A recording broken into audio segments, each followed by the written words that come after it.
ਜਿਹੜੇ ਖਾਨਦਾਨੀ ਲੋਕ ਹੁੰਦੇ ਨੇ ਉਹ ਮੰਗਦੇ ਨੇ ਦੁਆ ਕੀ ਕਿ ਰੱਬਾ ਜੇ ਮੁਖਾਲਫ ਵੀ ਦੁਸ਼ਮਣ ਦੇਵੇ ਤੇ ਕੋਈ ਗੈਰਤਮੰਦ ਦੇਵੇ।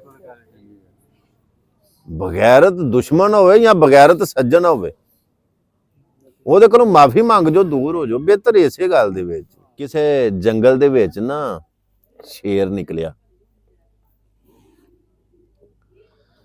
ਜਦੋਂ ਸ਼ੇਰ ਨਿਕਲਿਆ ਤੇ ਉਹ ਇੱਕ ਸੂਰ ਵੀ ਨਿਕਲ ਆਇਆ ਤੇ ਸੂਰ ਆਖਣ ਲੱਗਾ ਸ਼ੇਰ ਨੂੰ ਵੀ ਮੇਰੇ ਨਾਲ ਮੁਕਾਬਲਾ ਕਰ, ਤੇਰਾ ਬੜਾ ਨਾਂ ਸੁਣਿਆ ਤੇ ਤੂੰ ਬੱਲੇ ਬੱਲੇ ਹਰ ਪਾਸੇ ਰੌਲੇ ਵੀ ਸ਼ੇਰ ਸ਼ੇਰ ਤੇ ਸ਼ੇਰ ਸ਼ੇਰ, ਇੱਥੇ ਲੱਗ ਪਤਾ ਨਹੀਂ ਜਾਣਾ, ਕਰ ਹਾਂ ਮੇਰੇ ਨਾਲ ਮੁਕਾਬਲਾ। ਤੇ ਸ਼ੇਰ ਨੇ ਆਖਿਆ ਮੈਂ ਮਾੜਾ। ਸ਼ੇਰ ਨੇ ਆਖਿਆ ਸੂਰ ਨੂੰ ਮੈਂ ਮਾੜਾ ਤੇ ਤੂੰ ਤਗੜਾ। ਉਹ ਲੁੱਚਾ ਜਾਨੂ ਉੱਚਾ ਹੁੰਦਾ। ਸਭ ਜਾਨਵਰਾਂ ਦੇ ਵਿੱਚੋਂ ਅਗਰ ਬਗੈਰਤ ਜਾਨਵਰ ਹੈ ਤੇ ਉਹ ਸੂਰ ਹੈ। ਸ਼ੇਰ ਨੇ ਆਖਿਆ ਤੂੰ ਉੱਚਾ, ਲੁੱਚਾ ਜਾਨੂ ਉੱਚਾ। ਉਹ ਆਖਿਆ ਮੈਂ ਮਾੜਾ। ਤੇ ਸੂਰ ਅੱਗੋਂ ਫੇਰ ਉਹਨੂੰ ਲਲਕਾਰਿਆ। ਉਸ ਆਖਿਆ ਵੀ ਤੇਰੀ ਫੂਫਾਂ ਬਣੀ ਹੈ ਤੇ ਇੰਨੇ ਜੋ ਗਈਆਂ ਨਾ, ਇੱਥੇ ਆ ਮੇਰੇ ਨਾਲ ਦੋ ਹੱਥ ਕਰ ਤੇ ਲੱਗ ਪਤਾ ਜਾਵੇ। ਤੇ ਉਹਨੇ ਫੇਰ ਆਖਿਆ, ਉਹਨੇ ਆਖਿਆ ਤੂੰ ਜਿੱਤਿਆ ਤੇ ਮੈਂ ਹਾਰਿਆ।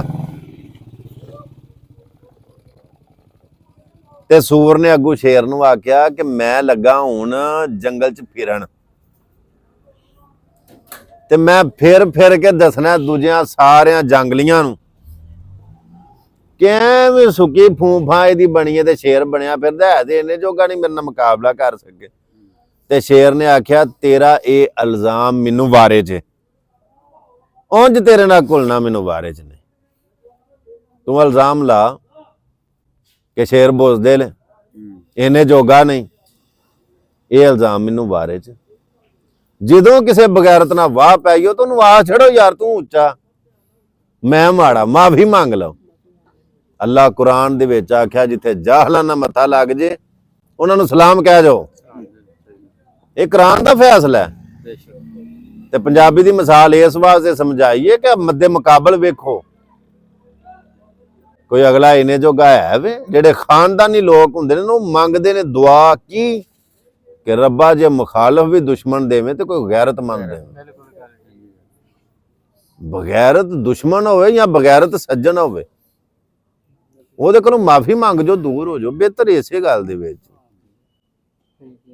ਔਰ ਕਈ ਲੋਕ ਕਈ ਵਾਰੀ ਉਹ ਇਹ ਚਾਹੁੰਦੇ ਹੁੰਦੇ ਨੇ ਕਿ ਕਿਸੇ ਇੱਜ਼ਤਦਾਰ ਦੇ ਨਾਲ ਸਾਡਾ ਪਾਲਾ ਪਏ ਤੇ ਉਹਦੀ ਇੱਜ਼ਤ ਨੂੰ ਤਾਰ-ਤਾਰ ਕਰੀਏ। ਵਾਤੋ ਇੱਜ਼ੋ ਮੰਨਤਾ ਸ਼ਾਹ, ਵਾਤੋ ਜ਼ਿੱਲੋ ਮੰਨਤਾ ਸ਼ਾਹ।